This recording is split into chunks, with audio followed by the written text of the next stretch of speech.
Ini ada satu pertanyaan sama-sama untuk Prof. Hikmahanto dan juga Pak Rizal mengenai invasi Amerika Serikat ke Venezuela. Apakah ini sekedar isu keamanan, perang melawan narkoba, atau dasarnya adalah kepentingan ekonomi dan geopolitik yang lebih besar? Kita dari Prof. Hikmahanto terlebih dahulu. Silakan. Yang pasti adalah penegakan hukum terkait dengan narkoterorisme itu hanya pintu masuk ya.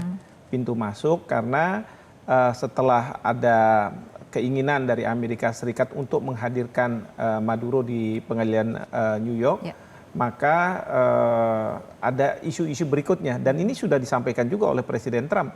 Pertama mengenai masalah minyak, ya, karena menurut Trump di Venezuela saat sekarang ini banyak mungkin oil rigs dan lain sebagainya yang terbengkalai, sehingga Trump mengatakan akan memasukkan perusahaan-perusahaan minyak besar Amerika Serikat untuk berinvestasi di sana. Dan Trump juga mengatakan bahwa serangan yang kilat ini yang membutuhkan biaya itu akan terselesaikan dengan masalah minyak. Tapi yang berikutnya adalah mengenai masalah regime change, perubahan terhadap pemerintahan. Ini yang oleh Trump sangat penting karena selama ini mungkin di bawah Maduro Amerika Serikat tidak bisa melakukan kerjasama sesuai yang dikehendaki oleh Amerika Serikat. Nah, yang terakhir ini yang sangat penting, yaitu penegasan Trump bahwa Monroe Doctrine itu harus dijalankan di Amerika, benua Amerika. Karena sebagaimana disampaikan oleh Menlu Rubio, menjadi pertanyaan, kenapa Venezuela ini berhubungan dengan negara-negara Cina, dengan Iran, dengan Rusia, dan mungkin kaitannya adalah minyak. Nah, dalam konteks Monroe Doctrine ini, mereka mengatakan bahwa masalah Western Hemisphere ini, ya, benua Amerika itu harus ya hanya orang-orang dari Amerika. Meskipun kita juga bisa pertanyakan kenapa Amerika Serikat ada di Asia Pasifik, di Eropa dan lain sebagainya. Tetapi yang dikehendaki adalah seperti itu. Oke, perspektif dari Pak Rizal seperti apa? Iya, yang pasti isunya apakah ini kemudian isu ekonomi gitu ya, tidak hanya ekonomi saya kira, tapi juga isu hukum dan geopolitik gitu. Tapi tadi sudah disampaikan bahwa kasus Maduro gitu ya, ini sebenarnya untuk pintu masuk ya. Tadi betul, atau menjadi legal cover lah gitu ya untuk masuk berkaitan dengan narkoterorisme. Karena memang Maduro selama ini sangat erat ya dengan isu-isu seperti itu. Dan cukup panjang saya kira melakukan aktivitas itu. Tetapi yang paling penting bagi Amerika adalah akan mengambil sumber daya strategis bagi Amerika.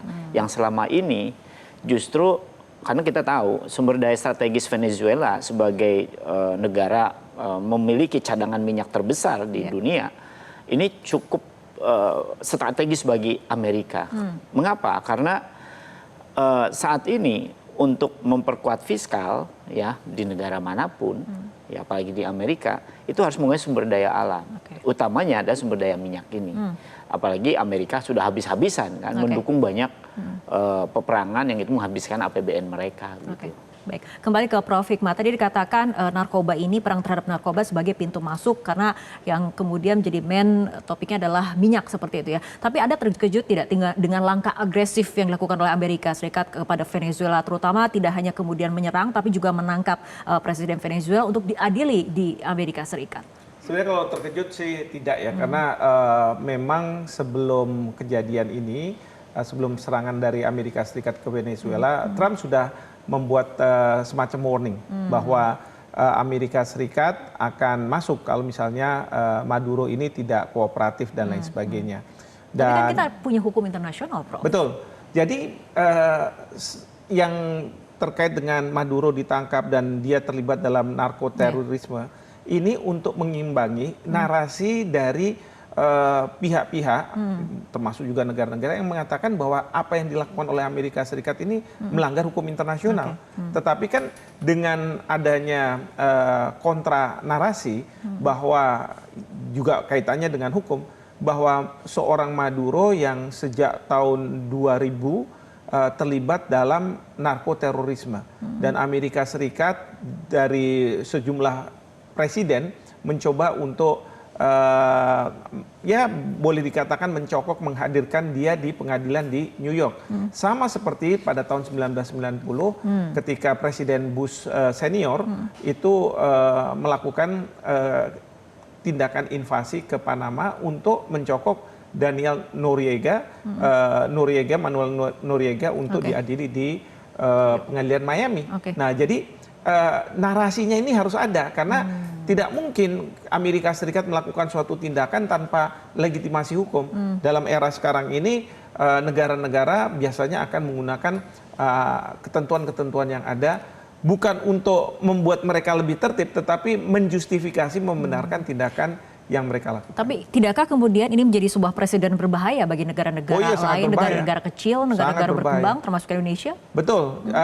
Saya nggak akan bicara soal Indonesia dulu, tapi kemarin ini Presiden Trump ketika ditanya sama wartawan terkait dengan Kuba, dia katakan ya, kalau misalnya kita perlukan, kita akan masuk Kuba. Bahkan beliau sudah menyampaikan Kolombia, karena di sana dianggap presidennya tidak mampu dan lain sebagainya, maka bukannya tidak mungkin Amerika Serikat akan melakukan hal yang sama.